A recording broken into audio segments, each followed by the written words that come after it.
అందరికీ నమస్కారం. మన నిత్య జీవితంలో సైన్స్ పాత్ర ఎంత ఉందో మీకు తెలుసా? మనం చేసే పనిలో ప్రతి ఒక్క వస్తువులో కూడా సైన్స్ మిళితమే ఉంది.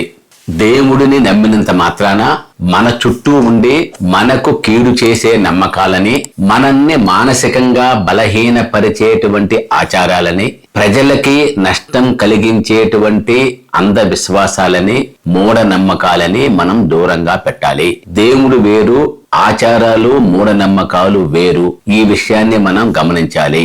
ఒకప్పుడు మన భారతదేశంలో సతీ సహగమనం, బాల్య వివాహాలు, వితంతువులు తిరిగి వివాహం చేసుకోకూడదు, స్త్రీలకు విద్య వద్దు, ఇవన్నీ కూడా ఆచారాలుగా మూఢనమ్మకాలుగా ఉండేవి. వీటికి వ్యతిరేకంగా రాజా రామ్మోహన్ రాయ్, ఈశ్వరచంద్ర విద్యాసాగర్, అదేవిధంగా కందుకూరి వీరేశన పంతులు గారు, ఇలా ఎంతో మంది మహనీయుల కృషి వలన అటువంటి మూఢనమ్మకాలని మనం పారదోలుకున్నాము. అయినప్పటికీ కూడా ఈ రోజున చదువుకున్న వాళ్ళలో చాలా ఎక్కువగా ఈ యొక్క మూఢనమ్మకాలు ఉన్నాయి. మన యొక్క మానవ బలహీనతలు, అవసరాలు, స్వార్థం, ఈ మూడింటి ప్రాతిపదిక మీద ఆచారాల పేరుతో మనందరినీ కూడా అంధకారంలో ముంచుతున్నారు. నిజానికి సైన్స్ ప్రమేయం లేకుండా ఈ రోజున ఈ ప్రపంచంలో ఏదీ లేదు. ఏ వస్తువు తీసుకున్నా, ఏ ఒక్క పరికరం తీసుకున్నా అది సైన్స్ తోనే ముడిపడి ఉంది. సైన్స్ ని మనం నమ్మటం, సైన్స్ ద్వారా అభివృద్ధి చెందటం, అది ఒక జీవన విధానంగా మనం అలవాటు చేసుకోవాలి, మన పిల్లలకి అలవాటు చేయాలి. దీన్నే మనం ఒక విధమైనటువంటి వైజ్ఞానిక స్పృహ, సైంటిఫిక్ టెంపర్ అంటున్నాము. ఈ సైంటిఫిక్ టెంపర్ లో ఏముంటాయి, ఏవి ఉంటే అది సైన్స్ అనేది మనం ఒకసారి పరిశీలిస్తే గనక, ఎందుకు, ఏమిటి, ఎలా, ఎప్పుడు, ఎవరు, what, when, why, where, how, ఈ 5 లక్షణాలు ఉండాలి. అంటే మనం ఏదైనా ఒకదాన్ని ప్రశ్నించాలి.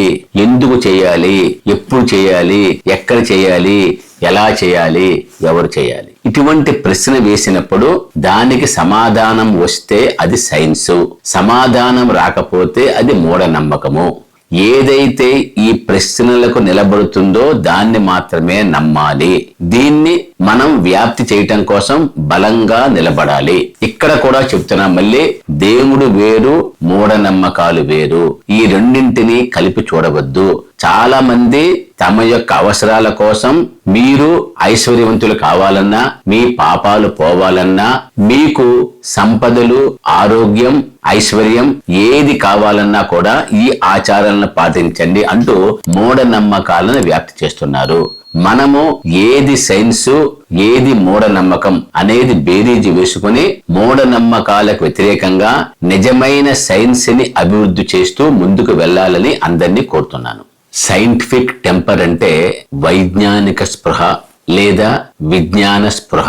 ఇది ఒక జీవన విధానంగా, ఒక దృక్పథంగా మనలో ఉండటం, ప్రశ్నించే గుణాన్ని పెంచుకోవటమే ఈ యొక్క సైంటిఫిక్ టెంపర్. ఈ సైంటిఫిక్ టెంపర్ ని ఒక ఉదాహరణ ద్వారా, మీకు తెలిసిందే, న్యూటన్ మహాశయుడు పార్కులో ఉన్నప్పుడు యాపిల్ పండు కింద పడింది. యాపిల్ పండు కింద పడింది అనేది చూశాడు, అది పరిశీలన మొదటి దశ.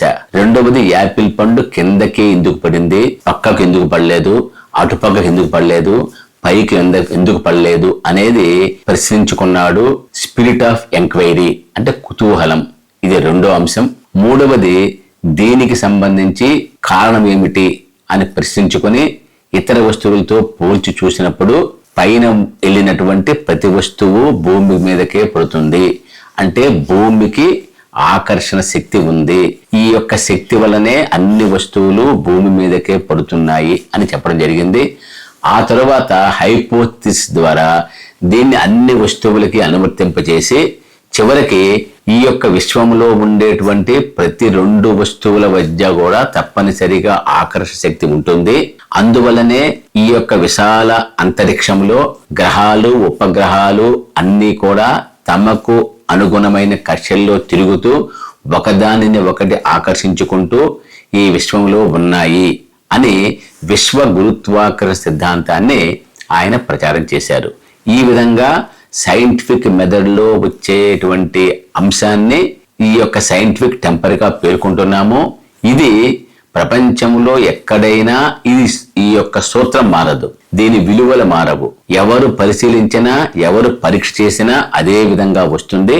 దాన్ని మాత్రమే సైన్స్ అంటున్నాము. ఏదైనా ఒక విషయాన్ని పైన చెప్పిన ప్రకారంగా అర్థం చేసుకుంటే మనం బైహార్ట్ బట్టి పట్టాల్సిన అవసరం ఉండదు. అవన్నీ కూడా మనకు గుర్తుంటాయి.